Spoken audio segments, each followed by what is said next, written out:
B officer নিয়োগে কারচুপি তৃণমূলের গ্রুপ বি আধিকারিকের বদলে গ্রুপ সি আধিকারিক দিয়ে দেওয়া হচ্ছে।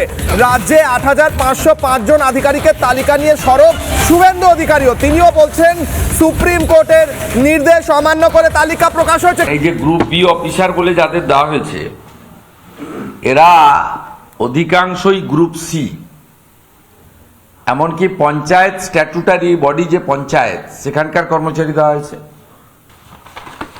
এই ৮৫০০-র মধ্যে অসংখ্য মিথ্যা এবং অসত্য এবং গাইডলাইন ভায়োলেশন করে তারা এই কাজটা করেছে। শুধু তাই নয়, মৃত ব্যক্তি যিনি মৃত শুধু নয়, রিটায়ার করে গেছেন, তার নামও মুখ্যমন্ত্রীর বাহিনী মানে তাবেদার বাহিনী পাঠিয়ে দিয়েছে। বিশালার অগ্নিবাণের বিগ ব্রেকিং, রাজ্য সরকার কারচুপি করছে অভিযোগ উঠে আছে। গ্রুপ বি বলেছে কোর্টে দিচ্ছে গ্রুপ সি।